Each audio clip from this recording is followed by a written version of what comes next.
Hello friends, સ્વાગત છે મારી કિચનમાં.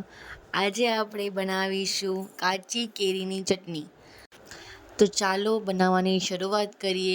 કાચી કેરીની ચટણી બનાવવા માટે અહીંયા મેં પહેલાં તો સૌપ્રથમ 2 આખા ટામેટાં લીધા છે, 2 કાચી કેરી લીધી છે, 2 ડુંગળી લીધી છે અને 4-5 લીલા મરચાં લીધા છે અને 4-5 જેટલા લસણની કળી લીધી છે.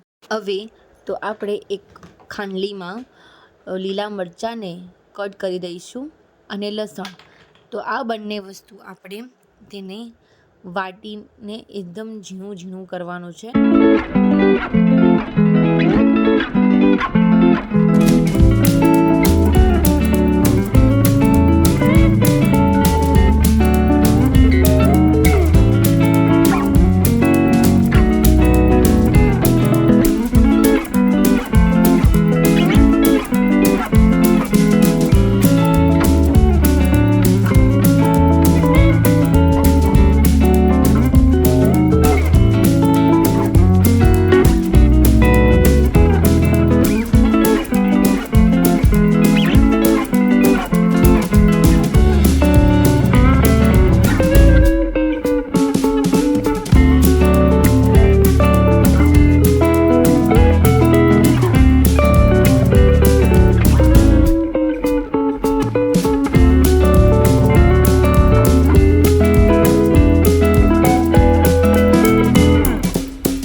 હવે અહીંયા આપણી આ ચટણી માટે બધી સામગ્રી તૈયાર થઈ ગઈ છે.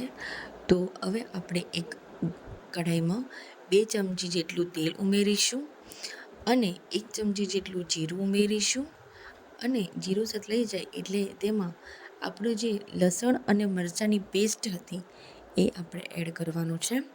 તો એ આપણે એને એડ કરીશું. હવે એને બરાબર સતલાઈ જાય એટલે હવે તેમાં આપણે ડુંગળી એડ કરાવવાની છે. તો હવે આપણે તેમાં ડુંગળી એડ કરીશું. ડુંગળી અને મરચાં અને લસણ આ 3 બરાબર સતલાઈ જાય, તેનો કલર બદલાઈ જાય ત્યાં સુધી આપણે એને હલાવવાનું છે. હવે તેમાં આપણે ટામેટાની પેસ્ટ એડ કરવાની છે. તો આપણે ટામેટાની પેસ્ટ એડ કરી દીધી છે.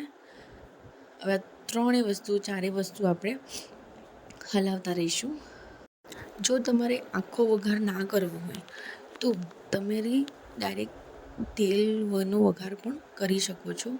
અમુક લોકો ડાયરેક્ટ તેલનો વઘાર કરી દેતા હોય છે અને ચટણીને કાચી રાખતા હોય છે. તો અહીંયા મેં આખો શાકની જેમ એને વઘાર કર્યો છે.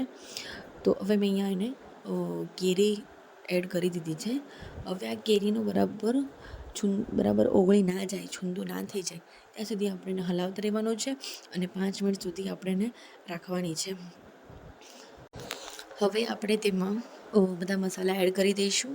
તો સૌપ્રથમ પહેલાં આપણે 1 ચમચી જેટલી હળદર એડ કરીશું, 1 ચમચી જેટલું સ્વાદ અનુસાર મીઠું અને 1 ચમચી જેટલું આપણું ગરમ મસાલો અને 1 ચમચી જેટલું આપણું કશ્મીરી લાલ મરચું અને 1 ચમચી જેટલું આપણું ધાણા જીરું પાવડર. તો આ બધા મસાલા એડ થઈ ગયા પછી આપણે એને બરાબર મિક્સ કરી દઈશું. ફ્રેન્ડ્સ, આપણે તેને થોડીક વાર સુધી હલાવશું, જ્યાર સુધી કેરી ના ઓગળે બરાબર ત્યાં સુધી. હવે આપણે કેરીની ખાટી મીઠી ચટણી બનાવવા માટે આપણે તેમાં મેં એક અડધી વાડકી જેટલો ગોળ એડ કર્યો છે. તો હું અહીંયા ગોળ એડ કરું છું અડધી વાડકી જેટલો, એટલે તમારી ચટણી ખાટી મીઠી લાગે અને તમને શાક જોડે પરોઠા જોડે બહુ ટેસ્ટી લાગે. તો જુઓ, અહીંયા મારી ચટણીમાં બધું સરસ થઈ ગયું છે. અને લાસ્ટમાં મેં અહીંયા કોથમીર એડ કરી છે અને અહીંયા મેં એને એક વાટકામાં સર્વ કર્યું છે. તો અહીંયા બહુ જ સરસ ચટણી બની છે અને બહુ સુગંધ પણ બહુ સરસ આવે છે. વાવ ફ્રેન્ડ્સ, બહુ જ સરસ બની છે. તો હવે તમે પણ તેને ભાખરી જોડે કે રોટલી જોડે, પરોઠા જોડે તમે ખાઈ શકો છો. અને તમે આ ચટણી 1 અઠવાડિયા સુધી તમે રાખી શકો, સ્ટોર એને કરી શકો છો.